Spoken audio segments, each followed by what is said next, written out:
સયાન સ્વામી મહારાજની જય। શ્રીજી મહારાજના વખતની અંદર મહારાજે જ્યારે આ સંપ્રદાયની સ્થાપના કરી ત્યારે શરૂઆતથી જ બધાને આ સંપ્રદાય કંઈક નોખો લાગ્યો। નોખો એટલા માટે લાગ્યો કે મહારાજે નિયમ ધર્મની શુદ્ધિ પહેલેથી સ્થાપી દીધી। એટલે કેટલાક લોકો એ વખતે એવું કહેતા કે સ્વામિનારાયણમાં સિદ્ધ ભળીએ, રોજ ઉઠીને નાવું। સ્વામિનારાયણમાં સિદ્ધ ભળીએ કે રોજ ઉઠીને નાવું, ભળીએ નહીં બફાકિયામાં કે નાહ્યા વિના ખાવું। રાઘવદાસના શ્લોકાની અંદર આ વાત આવે છે। તો આવી વાત લોકની અંદર એ વખતે પ્રચલિત હતી, આ ઉજળો સંપ્રદાય કહેવાતો। પણ બધાને હતું કે આમાં પાળવાનું બહુ આવે છે, આપણે ત્યાં પહેલા જ દિવસથી કંઈક પાળવાની વાત આવે। સત્સંગમાં આવીએ ને તરત કોક કે ગયેલા બીડી છોડ, તમાકુ છોડ, આ છોડ। હવે પહેલા જ દિવસથી છોડવાની વાત આવે, કેવું આઘરું પડે। હા, આ આજ્ઞાની વાત, નિયમ ધર્મની વાત સત્સંગની અંદર આપણને પહેલે જ દિવસથી કે આટલું કરવાનું આટલું નહીં કરવાનું। હવે એ વસ્તુ આપણને ઘણી બધી કઠણ પડતી હોય છે, કારણ કે એમાં કંઈક મૂકવાનું આવે અને આપણને મનનું ગમતું હોય એવું મૂકવાનું આવે, મનને ન ગમતું હોય કેટલીક વસ્તુ કરવાની આવે। આમ પણ આપણને દેખાય છે કે આજ્ઞા જ્યારે પાળીએ ત્યારે સ્થૂળ દ્રષ્ટિ એવું લાગે કે આપણે કંઈક ગુમાવવું પડે છે। પહેલી દ્રષ્ટિ એવું જ લાગે કે આપણે કંઈક છોડવું પડે છે ને જગતના લોકો કેવા જલસા કરે છે ને આપણે જ બંધનમાં રહેવાનું। જ્યારે ભગતજી મહારાજને ગુણાતીતાનંદ સ્વામી એવી આજ્ઞા કરેલી કે તમારે 23 કલાક સુધી સેવા કરવાની બધી, અને 24મી કલાક પણ આપી દીધી સેવામાં। હવે ભગતજી મહારાજ જ્યારે ગુણાતીતાનંદ સ્વામીની આજ્ઞાથી આટલો બધો દાખલો કરતા હતા એ વખતે કેટલાક લોકો સુખેથી સૂતા હશે, આમ જલસા કરતા હશે ને। હા, અને એને એમ લાગતું હશે કે આપણે ફાવી ગયા ને જો પ્રાગજી છે બરાબર લાગવા આવી ગયો, એવું એમને લાગતું હશે। જ્યારે ભગતજી મહારાજની આજ્ઞાથી શાસ્ત્રીજી મહારાજે રામરતન દાસને ચરણારવિંદની જોડ આપી દીધી। આજ્ઞા પાળી તો શું થયું, એમને ચરણારવિંદની જોડ આપવી પડી, ગુમાવવો પડ્યો એમને। આચાર્ય મહારાજને પણ એવું લાગ્યું કે આ શાસ્ત્રી યજ્ઞ પુરુષ દાસે ખોટી આજ્ઞા પાળી, આવી આજ્ઞા પાળવાની જરૂર હતી નહીં। અને એમણે ભગતજીને ઠપકો આપ્યો કે સાધુની ચરણારવિંદની જોડ એ તો એની મૂડી કહેવાય, તમારે એવી આજ્ઞા ન કરવી કોઈને આપી દેવાની। તો એ વખતે બધાને એવું લાગતું હતું કે શાસ્ત્રી યજ્ઞ પુરુષ દાસે આજ્ઞા પાળી, શું મળ્યું એને? કાંઈ મળ્યું નહીં, ઉલટાનું ગુમાવવું પડ્યું। જ્યારે શાસ્ત્રીજી મહારાજની આજ્ઞાથી યોગીજી મહારાજ એ પોતે 40 વર્ષ સુધી રોટલા ઘડવાની સેવા કરતા, તે વખતે બીજાને આનંદ હશે કે ચલો એ બરાબર મંડ્યો છે, આપણે શાંતિ એટલી, એવું થતું હશે। બોચાસનની અંદર શાસ્ત્રીજી મહારાજ બિરાજમાન હતા અને એ વખતે ત્યાં આગળ એક ઉકરડો એક જગ્યાએથી ઉચકીને બીજી જગ્યાએ લઈ જવાનો હતો। તો કેટલાક હરિભક્તો હતા, કિશોરો યુવકો હતા, બધાને શાસ્ત્રીજી મહારાજે આજ્ઞા કરી કે આપણે આ અહીંથી ઉકરડો ફેરવવાનો છે, એટલે બધા સેવાની અંદર લાગી ગયા। શાસ્ત્રીજી મહારાજ થોડી વાર સુધી ઉભા રહ્યા, ત્યાં સુધી તો બધાએ સેવા કરી, પણ પછી શાસ્ત્રીજી મહારાજને કામ આવ્યું એટલે તો પોતે ત્યાંથી જતા રહ્યા બીજી જગ્યાએ। અને પછી શું થાય, 1 જણ ઓછો થયો, 2 જણ ઓછા થયા, 3 જણ, બધા જ જતા રહ્યા। એક કિશોર હતો એ એકલો બધા જતા રહ્યા। પછી બપોરે 12 વાગ્યા સુધી ઉકરડો ફેરવતો રહ્યો। બપોરે 12 વાગે જયારે યોગી શાસ્ત્રીમાં જ આવ્યા ત્યારે એક જ યુવક પોતે ત્યાં આગળ મંડ્યો હતો શાસ્ત્રીજી મહારાજની આજ્ઞા પાળવા માટે। એ યુવકનું નામ હતું શાંતિલાલ, જેને આપણે પ્રમુખ સ્વામી મહારાજ કહીએ છીએ। તો જ્યારે આજ્ઞા પાળે ત્યારે બીજાને ચલો ફાવી ગયા, છટકી ગયા, આપણે આમ હવે પેલો છે બરાબર આવી ગયો લાગની અંદર। દુનિયાના લોકોને પણ આપણા માટે એવું જ લાગતું હોય છે।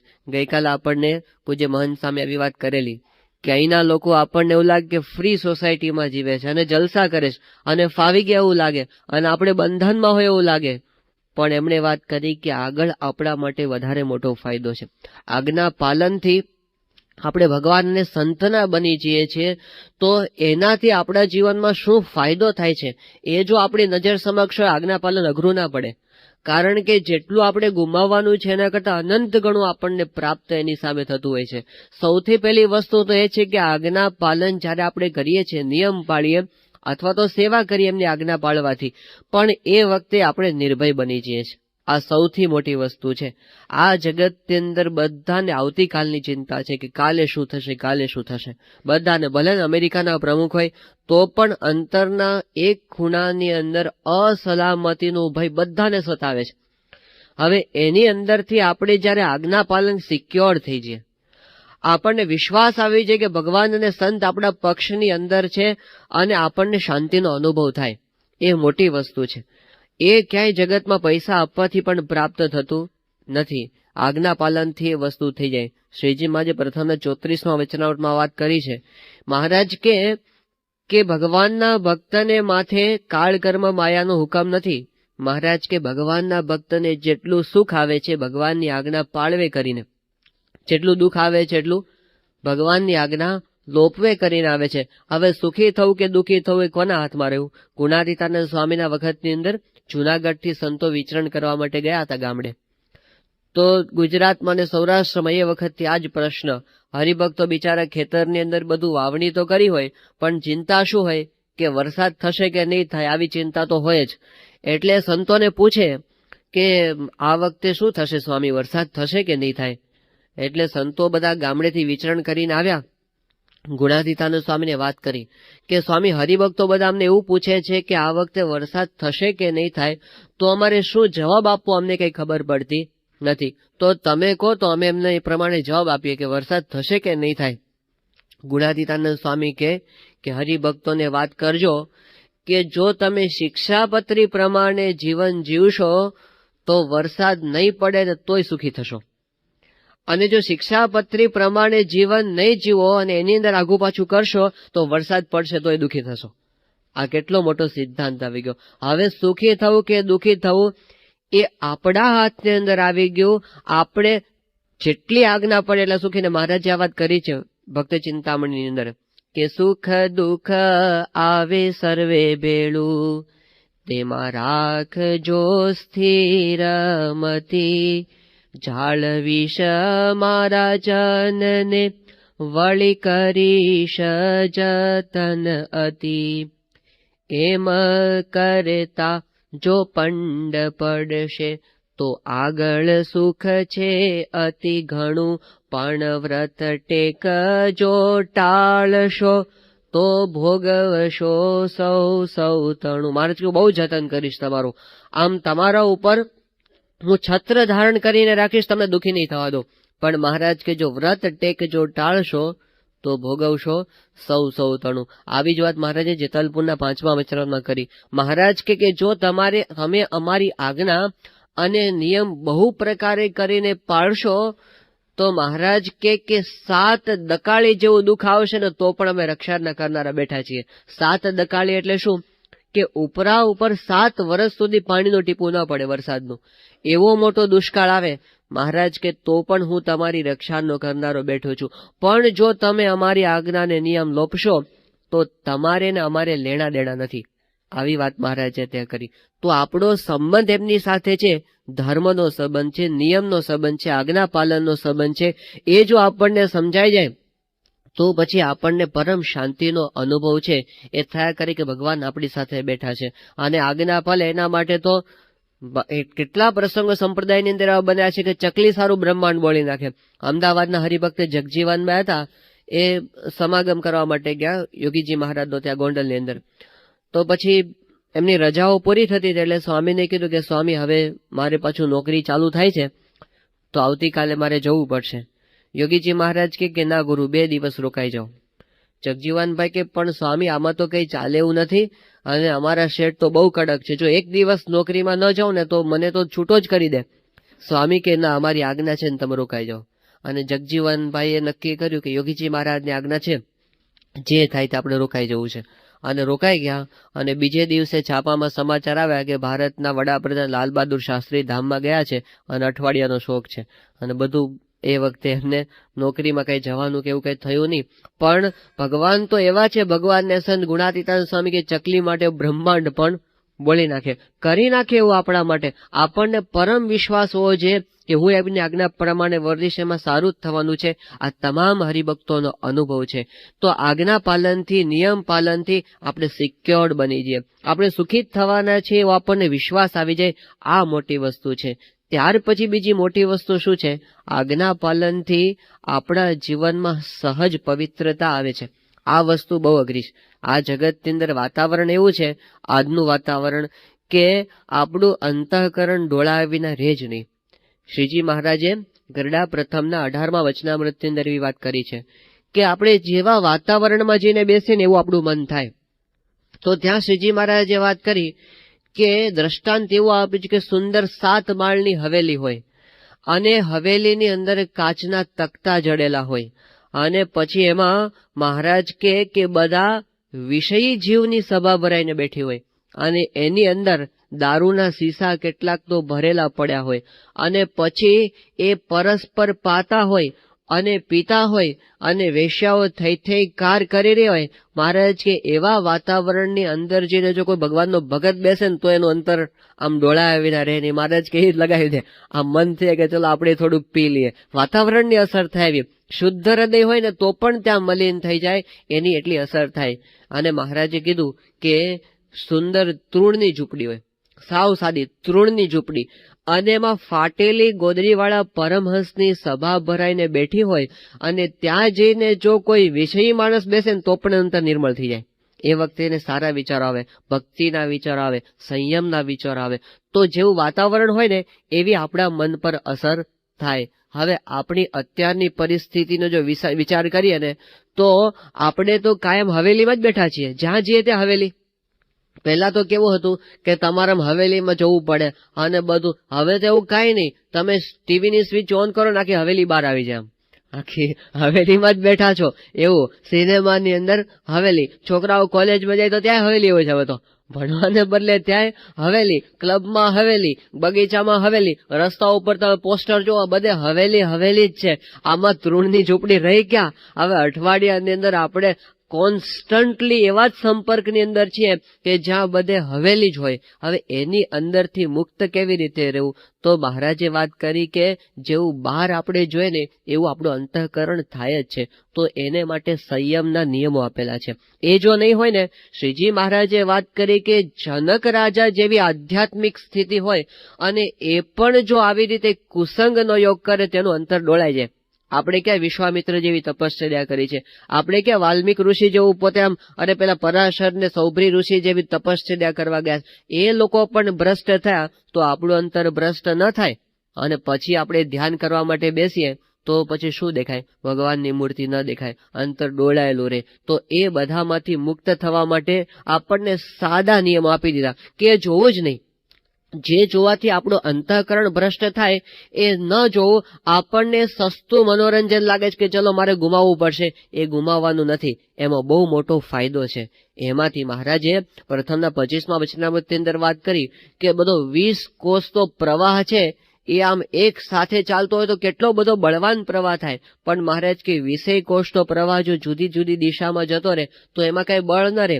એમ આપણી જે કઈ શક્તિ છે ને એ બધી કેટલીક ખરાબ જોવાની અંદર, કેટલીક ન સાંભળવાની અંદર, ન ખાવાની અંદર, ઇન્દ્રિયો દ્વારા બધી શક્તિ આપણી વેડફાઈ જાય છે. અને એટલે આપણને અનુભવ નથી થતો આપણી પાસે જે પાવર છે, આત્માનો પાવર છે, પરમાત્માનો પાવર છે, જ્યાં સુધી સંયમ નહીં થાય ને ત્યાં ભેગો નહીં થઈ શકે અને ત્યાં સુધી આપણે ભગવાનના માર્ગે પણ આગળ વધી શકવાના નથી. એક વસ્તુ હકીકત છે કે આપણે મહારાજના થયા છીએ, સ્વામીના થયા છીએ, એટલે આપણે હવે તો આ રસ્તે ચાલાવીને છૂટકો જ નથી. આપણને નહીં છોડે, ગમે તેમ કરીને આપણને આ રસ્તે ચલાવશે. બહુ આસક્તિ હશે તો ગમે તેમ કરીને તોડાવશે. તો આપણા માટે નક્કી તો થયું છે હવે આપણે ભગવાન ભજવાના છે, ભગવાનને માર્ગે ચાલવા છે, માળાના મણકા બનવાનું છે. તો પછી હવે એવો ઉપાય કેમ કરીએ કે વધારે ઝડપથી માળાના મણકે ચાલી શકીએ, અથવા તો આપણને જે કઈ વિઘ્ન કરે છે એ બધું આપણે કટ ઓફ કરતા જઈએ, આપણને જે કઈ નડે છે બધું કાપતા જેવું આપણને વિચાર કેમ ને? મુખ્ય ધ્યેય તો આપણો એ થયો, આપણે આ દેહ કરીને ગુણાતીત સ્વામી વાતોમાં લખ્યું કે આપણો જન્મ 2 વાત સિદ્ધ કરવા માટે થયો છે. એક અક્ષર રૂપ થવું અને બીજું પુરુષોત્તમની અંદર જોડાવું, તો પછી એમાં જે આપણને નડે છે, વિઘ્ન કરે છે, અંતરાય કરે છે, એ રસ્તે ચાલવું જ નહીં. આ આપણા સંપ્રદાયની અંદર રીત શ્રીજી મહારાજે બતાવી. અને એટલે આપણે ત્યાં દેખાય કે આપણા સંપ્રદાયમાં જે રૂઢી રીત છે ને એવી બીજે ક્યાંય જોવા નહીં મળે. એકવાર એવું થયું કે શ્રીજી મહારાજની પાસે એક બાવો આવ્યો અને બાવો આવીને કે સ્વામિનારાયણ તમે બહુ ભૂંડું કર્યું. એટલે મહારાજ કે અમે શું ભૂંડું કર્યું? એ કે મહારાજ ભાઈની સભા કોઈએ નોખી નહોતી કરી તે તમે કર્યું, તે બહુ ભૂંડું કર્યું. મહારાજ કે જુઓ, હું તો અક્ષરધામમાંથી સુગાળવા આવ્યો છું. એવું મહારાજ કે હું અક્ષરધામમાંથી આ સુગ લઈને આવ્યો છું. અને એટલે શ્રીજી મહારાજ કે અમારી સુગ જ્યાં સુધી છે ત્યાં સુધી આ બધું નોખું રહેશે, બાકી બધે ભેળીસાળો પાછો થઈ જશે. અને શ્રીજી મહારાજની સુગ આપણને આ સંપ્રદાયમાં દેખાય છે. બાકી જ્યાં શ્રીજી મહારાજની સુગ નથી રહી ને ત્યાં સ્વામિનારાયણના કહેવાતા હોય તો પણ નિયમ નથી રહ્યા. ત્યાં પણ આવી મર્યાદા છે એ રહી નથી. અત્યારે ઘણા બધાને લોકોને નથી ગમતી અને છતાં પણ સ્વામીએ આ આગ્રહપૂર્વક મર્યાદા પકડી રાખી છે. આધુનિક જમાનો છે, એમાં ઘણા બધાને પ્રશ્ન થાય છે કે તમે કેમ ડિસ્ક્રિમિનેશન કરો છો, તમે કેમ જુદા પાડો છો બધાને. આ પ્રશ્ન 150 વર્ષ પહેલા પણ પૂછાતો તો આજે પૂછાય છે. પેલા બાવાએ મહારાજને જ પૂછેલો, આધુનિક બાવા છે આજ બધા. પેલા બાવાએ જે પૂછ્યું ને બધા, પણ પ્રશ્ન તો ઉભો જ છે એનો. એ લોકોને નથી ગમતું આ કે તમે કેમ જુદું પાડો છો, કારણ કે આ લોકની રીત નથી, આ તો અક્ષરધામની રીત છે. શ્રીજી મહારાજે પોતે વાત કરી કે અમે આ સાધુને આ નિયમ અક્ષરધામમાંથી આ પૃથ્વી પર લઈને આવ્યા છીએ. એટલે એ કદાચ ન ગમતું હોય ને તો પણ આપણા સારા માટે જો આપણને સમજાવવું છે. શ્રીજી મહારાજ લોચની અંદર આવ્યા, પહેલું કામ મહારાજે ક્રાંતિકારી કોઈ કર્યું હોય તો શું કર્યું છે કે પેલો ગોખલો પુરાવ્યો. જે ગોખલામાંથી પેલી અગ્નિની આપલે થતી હતી. મહારાજ કે આ તો ધર્મમાં છિદ્ર છે, બંધ કરાવો. અને પહેલા જ દિવસે મહારાજે ગોખલો બંધ કરાવી દીધો. પાછી સભા થતી હતી અને મહારાજ મુક્તાનંદ સ્વામી કથા કરતા હતા, વચ્ચે ઉભા થયા અને કીધું કે ચાલો ભાઈઓ આપણે ભેગી સભામાં ન બેસાય. તે આખી સભા ઉભી થઈ ગઈ. મુક્તાનંદ સ્વામી એકલા બહેનોની સભામાં રહ્યા. પછી મુક્તાનંદ સ્વામી હાથ જોડીને કીધું કે હવે માવડીઓ તમને બધાને પગે લાગુ છું, આ નવા આવ્યા છે ને હવે એની રીતે ચાલશે, મારી રીતે હવે ચાલશે નહીં. પણ એ વખતથી સંપ્રદાયમાં શુદ્ધ રીત મહારાજે પ્રવર્તાવી. હરબાઈ અને વાલબાઈ તો કેવા હતા? હરબાઈ અને વાલબાઈ તો આત્માનંદ સ્વામીની શિષ્ય હતી.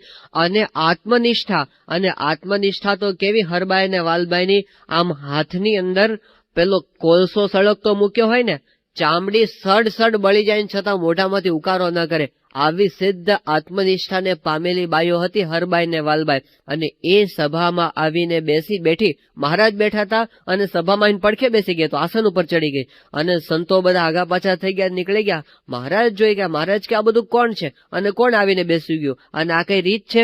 એટલે પછી કોઈએ મહારાજને વાત કરી કે મહારાજ આ તો આત્માનંદ સ્વામીની શિષ્યા છે બધી, અને એ તો એનું શિષ્ય મંડળ ભેગું લઈને આવીશ, અને એ તો આવી રીતે સ્ટેજ ઉપર જ બેસ છે. એટલે મહારાજે એમને વાત કરી સમજાવીને કે જુઓ, આ સંપ્રદાયની રૂઢી રીત અમે સ્થાપી છે કે આવી સ્ત્રી પુરુષની મર્યાદા છે અને સંતોની મર્યાદા છે, તો તમારે મર્યાદાનું પાલન કરવું જોઈએ. સત્સંગની અંદર રહીને મર્યાદાનું પાલન ન કરે એ સત્સંગી ન કહેવાય. તો પેલી બાઈઓ કે તમે હજી બાળક બુદ્ધિ વાળા છો. મહારાજને કે તમે હજી નાના છોકરા છો, તમને ખબર ન પડે.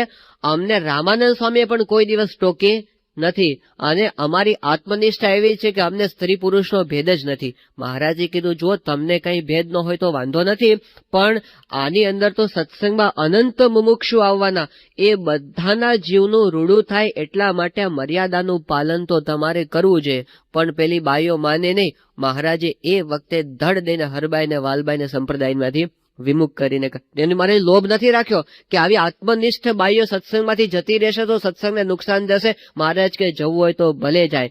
મહારાજ કીધું છે કે આંગળીમાં જો કીડિયારાનો રોગ થયો હોય તો પછી એને કાપી રાખવાની, એનો લોભ રાખવાનો નહીં. યોગીજી મહારાજ એક સાધુને સાચવવા માટે રાતોની રાતો ઉજાગરા કરતા, એક યુવકને સાધુ બનાવવા માટે કલાકો સુધી વાતો કરતા, સવારે વહેલા ઉઠીને રાત્રે ઉજાગરા કરીને.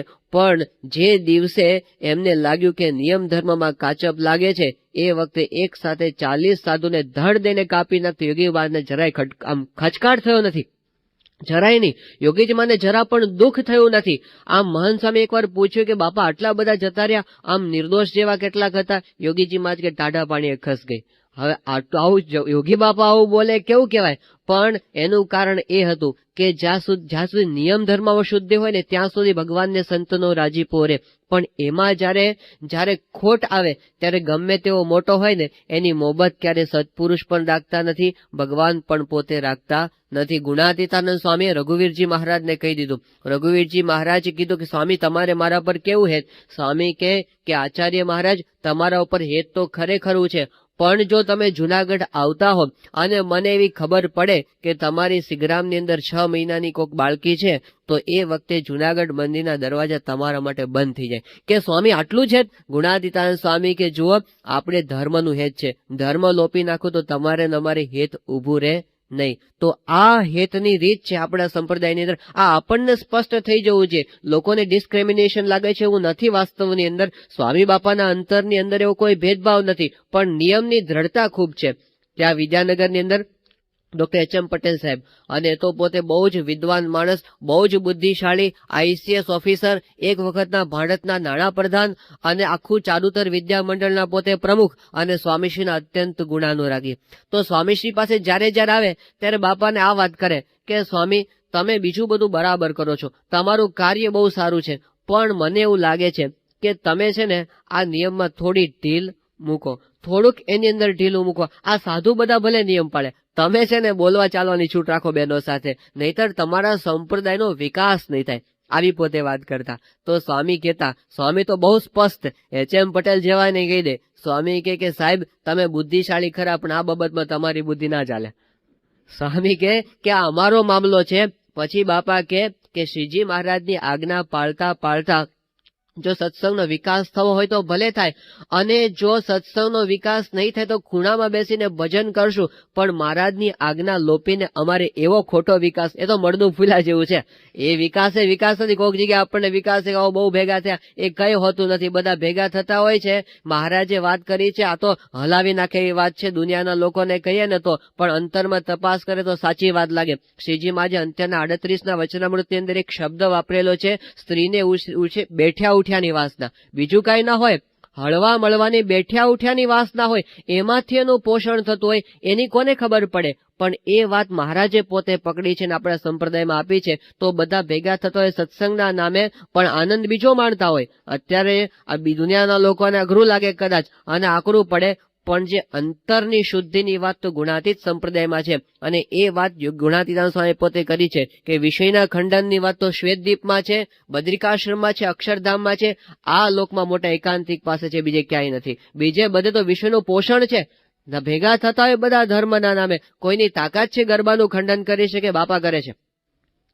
બોલો કોઈ એને કે આ તો બધું ભક્તિ છે. શું ભક્તિ રહે કોઈ એમાં? કોને ખબર છે? જે લોકો ભક્તિ માટે જાય છે એ પણ જો પોતે પ્રામાણિકપણે પોતે છાતી પર હાથ મૂકીને કે હું ભક્તિ કરું છું તો ખબર પડે નથી થતી ભક્તિ. એ ભક્તિના નામે વિષયોનું પોષણ થાય છે. આ બાપા સમજે છે, અને એટલે જાહેરમાં ને ધડ દઈને ખંડ બીજા મહાત્માઓ તો ઉદ્ઘાટન કરવા જાય અને એકાદ બે ચક્કરી મારી લે છે પાછા ગરબાની અંદર. એવું બનતું હોય, પણ સ્વામીશ્રી સ્પષ્ટ છે આ બાબતની અંદર. આ ગુણાતીતનો સંપ્રદાય છે.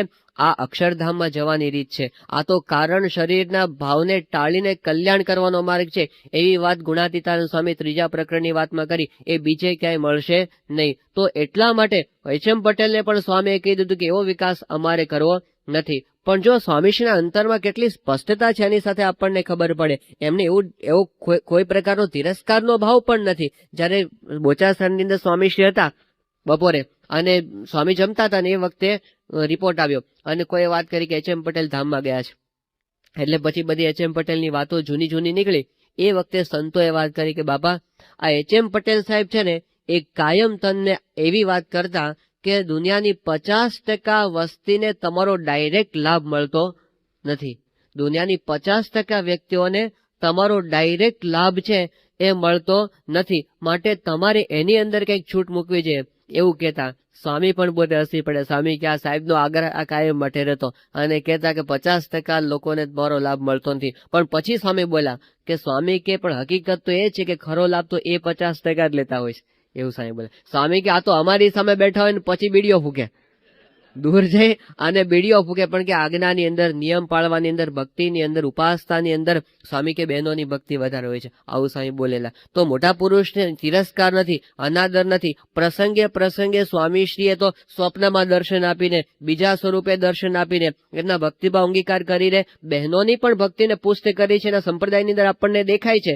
તો એ વસ્તુ જુદી છે આખી. પણ સ્વામીશ્રી નિયમની અંદર જરાય કાચપ રાખવા દેતા નથી. તો આપણા સંપ્રદાયની અંદર જે પવિત્રતા છે એનું કારણ આ છે, જે દિવસે આ પવિત્રતા જતી રહે એ દિવસે સંપ્રદાય ખાલી ઉપરથી ફૂલેલો દેખાય, અંદર ખોખું થઈ જાય, અંદર પછી કઈ માલ રહે નહીં. તો આપણી જે સત્વ ભલે ઓછી સંખ્યા દેખાય, એમાં ક્વોલિટી થશે.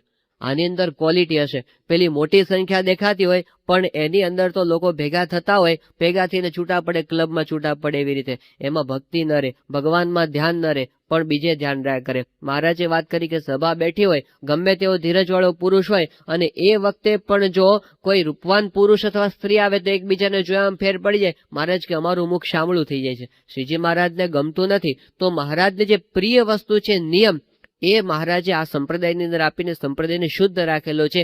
એ વારસાને જાળવવા આપણી ફરજ છે. શ્રીજી મહારાજ તો આટલું શુદ્ધ સંપ્રદાય સ્થાપીને ગયા. સ્વામી બાપાએ પોતે આપણને શુદ્ધ માર્ગ પોતાને જીવન દ્વારા વર્તીને બતાવ્યો. હવે આપણે એમના થયા છીએ તો પછી એમની રીતને આપણે જીવનો ઉતારીને બતાવી, એ આપણી ફરજ. તો આજ્ઞા પાલનથી, નિયમથી આપણું જીવન શુદ્ધ બને. અત્યારે દેખાય છે કે દુનિયા છે પેલા બહુ ફૂલ આગળ વધતી ગઈ અને બધાએ ખૂબ આમ પ્રાપ્ત કર્યું બધું. એવું લાગ્યું કે ચલો આપણે અમેરિકા તો બહુ આગળ વધી ગયું અને બધા, પણ પછી એમાંથી તો વિષય ભોગમાંથી એડ્સ આવ્યો કે નહીં, પાછા વળવું પડ્યું. કારણ કે એ રસ્તો જ એવો છે કે એમાંથી કોઈ દિવસ શાંતિ થવાની નથી. શ્રીમદ મહાભારતની અંદર જે વ્યાસજીએ પોતે વાત કરી છે, આખી દુનિયાને વિચારવા જેવી છે. વ્યાસજી પોતે વાત કરે છે, આજથી 5000 વર્ષ પહેલા પણ આ પ્રશ્ન ઉભો થયો હતો. એટલે વ્યાસજી પોતે કહે છે, ઉર્ધ્વ બાહુર વિરોમેશ નાત્ર કશ્ચિત શૃણોતિ મેં. એ કહે છે કે ઉર્ધ્વ બાહુ, હાથ ઉભા રાખીને હું બૂમો પાડું છું, ચિલ્લાઈને વાત કરું છું, નાત્ર કશ્ચિત શૃણોતિ મેં, છતાં પણ મને કોઈ સાંભળતું નથી. વ્યાસજી કહે છે કે હું શું કહું છું કે ધર્માદ અર્થશ્ચ કામશ્ચ સ કિમર્થમ ન સેવ્યતે. હું એમ કહું છું કે તમે ધર્મ પાળશો તો જ અર્થની પ્રાપ્તિ થશે, ધર્મ પાળશો તો જ તમને આ કામનાઓને તમે ભોગવી શકશો સારી રીતે. પણ કે મને કેમ કોઈ સાંભળતું નથી, એ પ્રશ્ન છે. ધર્માદ અર્થશ્ચ કામશ્ચ સ કિમર્થમ ન સેવ્યતે. એ આપણને એ કહેવા માંગે છે કે શાસ્ત્રની અંદર કયા છે એ પ્રમાણે રહીને જો વિષય ભોગવીએ તો પ્રશ્ન નથી, પણ ધર્મની મર્યાદાનું જ્યારે ઉલ્લંઘન થાય ત્યારે અશાંતિ થાય અને થાય. આપણા અંતરમાં અશાંતિ થાય, મોટા પુરુષ કુરાજી થાય, એ મોટી વસ્તુ, આપણને મોટો ગેરફાયદો તો એ છે. અને અત્યારે જ્યારે વાતાવરણ દિવસે દિવસે બગડતું જાય છે, એ વખતે આપણે આપણા માટે અને આપણી નવી પેઢીને જાળવવા માટે આ વસ્તુની દ્રઢતા કરાવવાની બહુ જ જરૂર છે. દિવસે દિવસે બગડતું જાય છે. એની અંદર છે એવા સ્વામીશ્રીના બાળકો ને કિશોરો ને યુવકો જે આજે એવા જાગૃત છે, પણ એવા આપણે બધાને કરવાની જરૂર છે, નહીતર પતન થઈ જશે. આપણને લાગે ખરું કે વિકાસ થયો, એ વિકાસ નથી, પણ એમાં તો વિનાશ થતો જાય છે દિવસે દિવસે. એવા બાળકો છે. સ્વામીશ્રી ગાંધીનગરની અંદર બિરાજમાન હતા અને એ વખતે સ્વામીશ્રી પાસે રિપોર્ટ અપાતો હતો. એમાં ત્યાંનો એક બાળક, એ બાળકનો અર્પણ વ્યાસ. હવે એ પોતે 9મા ધોરણમાં અભ્યાસ કરે. બાળકોને તો સ્કૂલની અંદર જાય, આ છોકરો હોશિયાર બહુ, અને સત્સંગમાંથી બધી ટેલેન્ટ ઘણી બધી શીખેલો, એટલે પ્રવચન બહુ સારા કરે, નૃત્ય સારું કરે, ગાઈ શકે સારું, ભણવામાં પણ હોશિયાર.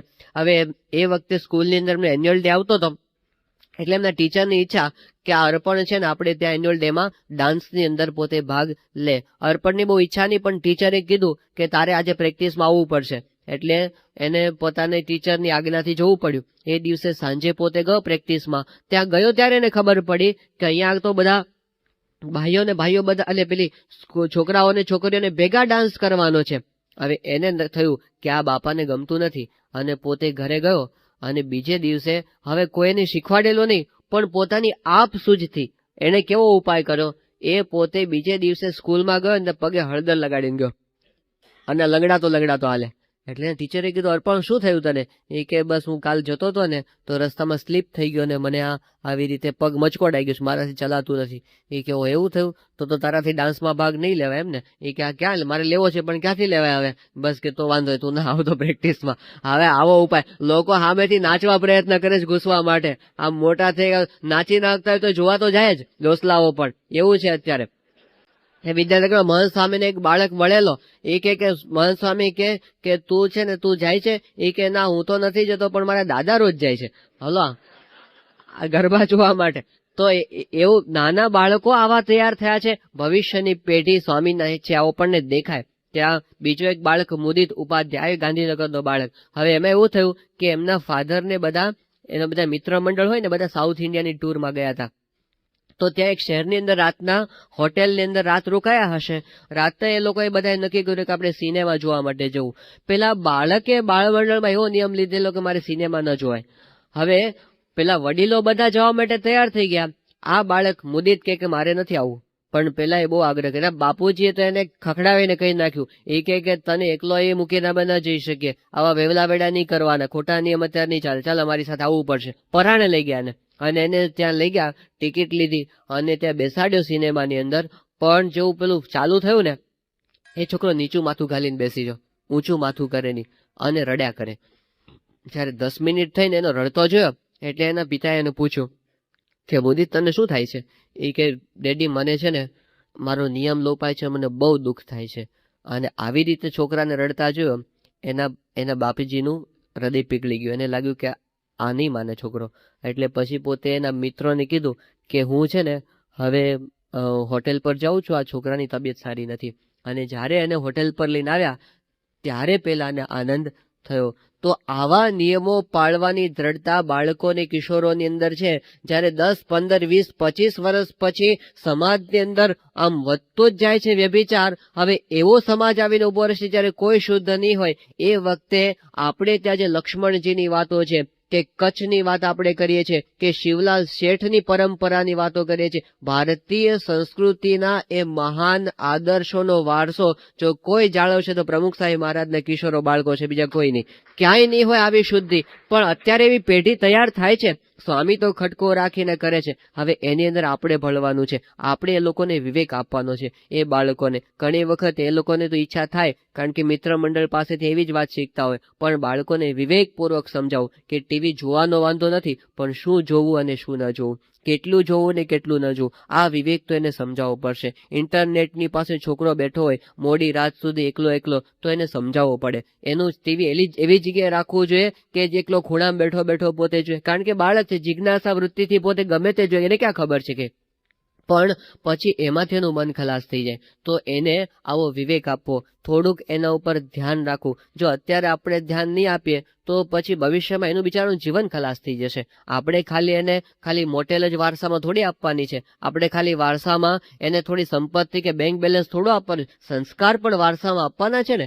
તો એ વારસો આપણને આપણા બાપ દાદા થોડું ઘણું શીખવતા ગયા. આપણે અત્યાર સુધી જીવન છે એને આ વાતાવરણમાં ક્યાંય મળતું નથી. તો એ આપવું આપણી ફરજ. તો સ્વામીશ્રી પોતે વાત કરે છે કે તમે તમારા બાળકોને સંસ્કાર નહીં આપો તો સંપત્તિ સંતતિ બંને ગુમાવવાનો વારો આવશે. એ સ્વામી વારંવાર આપણને કહે છે.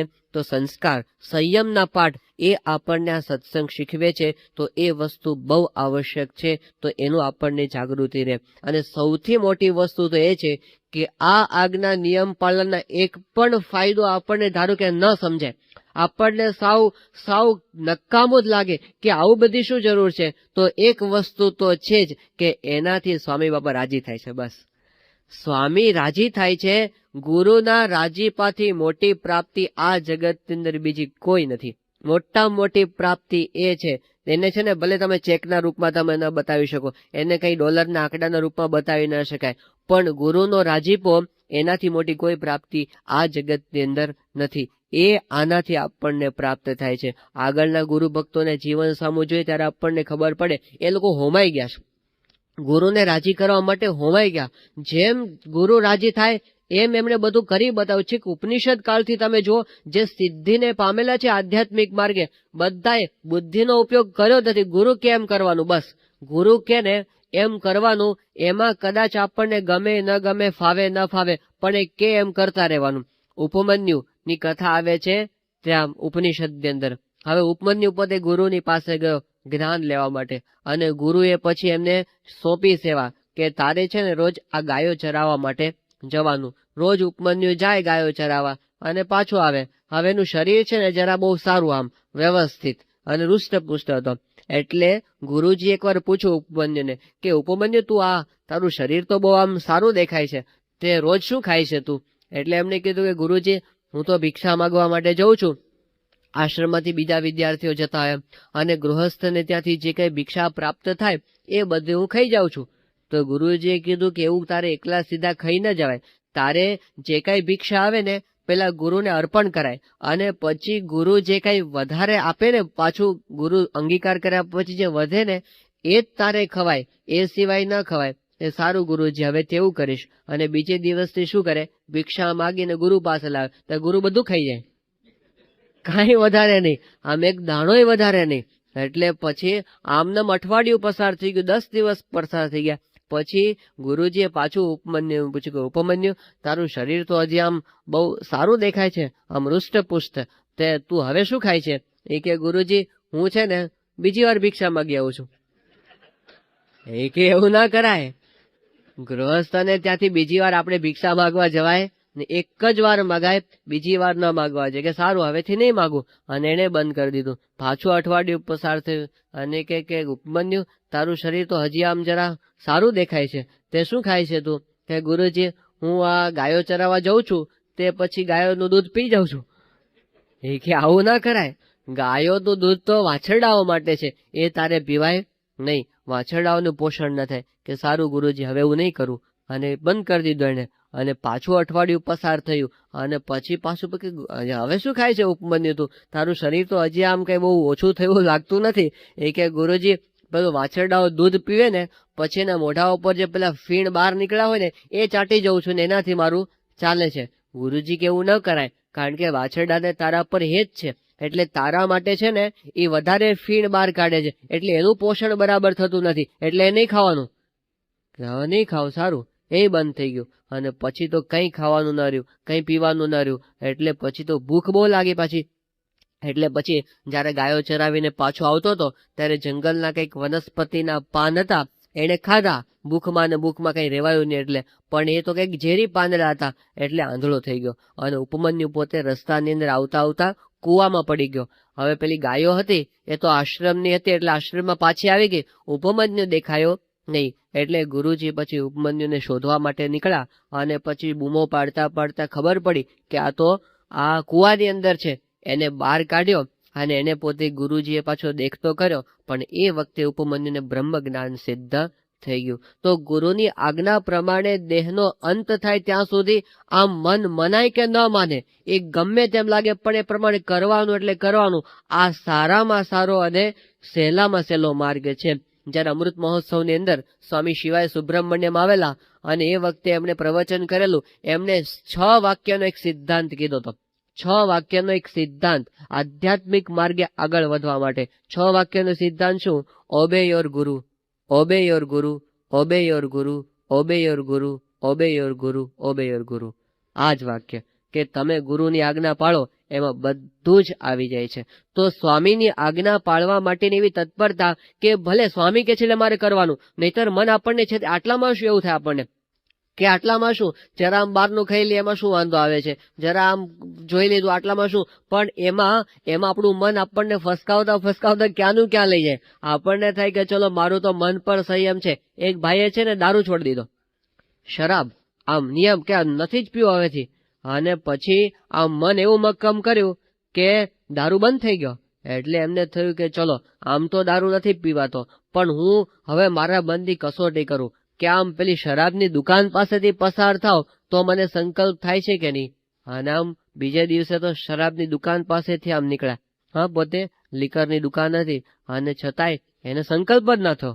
એ કે વાહ, મારું મન તો બહુ આમ મજબૂત થઈ ગયું છે, હવે હું ત્યાં જઈને બેસું, એટલે જો મને કાંઈ થાય છે કે નથી થતું.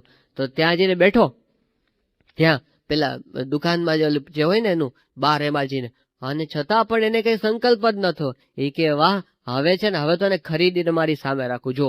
અને એને પોતે લીકર ખરીદ્યો અને સામે રાખ્યો અને મૂક્યો કે હવે સંકલ્પ થાય છે ને કે ન થયો. અરે વાહ, મારું મન કેટલું મજબૂત થઈ ગયું. હવે કે હું પેલા કાઢું પ્યાલાની અંદર અને કાઢ્યું આમ અને બધું મિક્સ કરીને આમ સામે રાખ્યું. હવે સંકલ્પ થાય છે કે નહીં? અને સંકલ્પ ન થયો. એટલો બધો આનંદમાં આવી ગયો, એટલો બધો આનંદમાં આવી ગયો, 2 બાટલા ચડાઈ ગયો આનંદમાં.